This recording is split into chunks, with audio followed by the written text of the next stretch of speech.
another kilo to it. But let's see, he's still got it with him. That was a very quick start from the moment that he put that towel into holding the blades and being up at front stops. They did not mess around there. And look at this, not messing around. Stefanos Douskos on the right-hand side of your picture, the Greek, is electric with his starts. And he's now 3/4 of a length up on the giants that sit to his left. Lightweight, but he certainly knows how to race a good field at the bookends of this course, at the start and at the finish. Well, that's right. Yeah, we can see it was a fast start from the Greek sculler, but this is what we wanted to see. It's fantastic right across the course. At the moment, I think it's Ollie Zeidler who's the man with the momentum, but you can see he's also doing it with 48 strokes a minute. So he's kept his rate a little bit higher as we're looking at Douskos now. He's settled down into a 38 strokes per minute.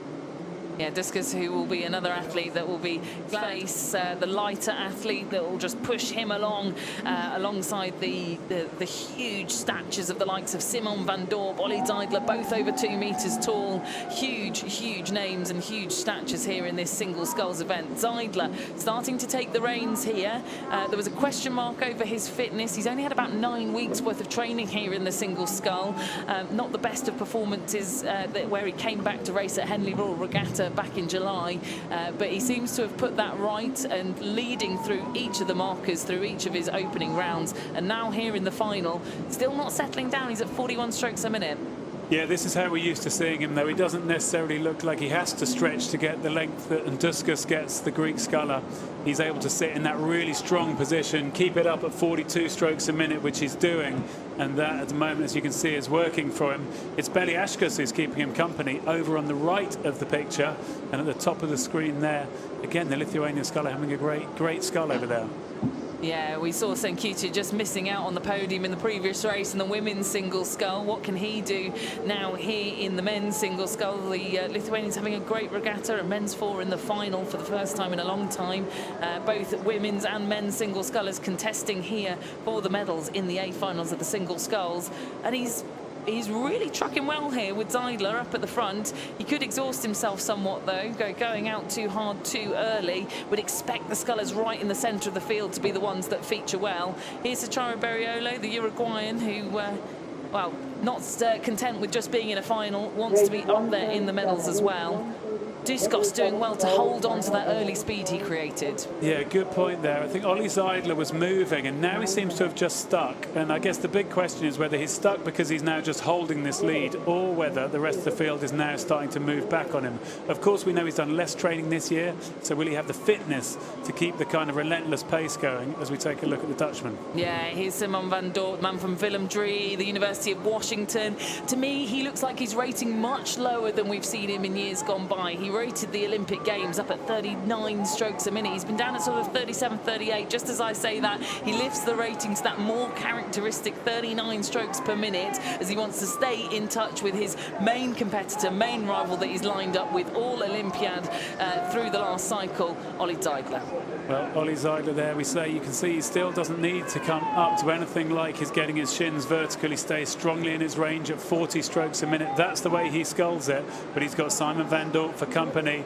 And I think Van Dorp is closer now than he was in the semi-final where we saw them, alongside the Greek athlete who you see absolutely maximises his length. He's at 36 strokes a minute, the much smaller man, but he really stretches over, gets great length, and he's a real competitor. Yeah, the man that came from nowhere to take the Olympic Championship title back in Tokyo is on the rebound here. He's not been as prevalent as he has been back when he won that gold medal on the Sea Forest Waterway. But here he is, up with the big men, up with Simon van Dorp, up with Ollie Zeidler. And these three are dropping Eugenii Zalati, who I thought looked great through the semi-final. Big surprise to see him clear water back. He does have a great sprint on him, but is it going to be enough to catch up with this race up at the front for the gold? I think it's not going to be enough for Zalati, the silver medalist from Paris, unless something goes wrong for one of these three scullers, which is quite possible because they absolutely have the hammer down. They have their foot to the floor right now. Full acceleration, full power. But I think Douskos is getting that bow in front of Ollie Zeidler. Simon van Dorp, you can see, is coming level. The question is, will Ollie have another gear? We've often seen him have another gear, or is this it? This is a game of the mind here for Ollie Zeidler as he watches the scullers pass by him to his right. He's got to have that mentality and mindset to be able to reset, to restart here at 500 metres to go, to see that sprint. He's still at 38 strokes a minute. Van Dorp's gone to 41. That is remarkably early here, as he knows, I think, that he's in a race here with the Greek. Will you say he's still at 38? We're talking about Ollie Zeidler. He's come down to 38, so his rate has come down. So I think if he doesn't use rate, how else is he going to generate speed? The only way will be if he manages to kick on and go again, to my mind. But he is kicking on. He is staying with it. But you can see it with your own eyes.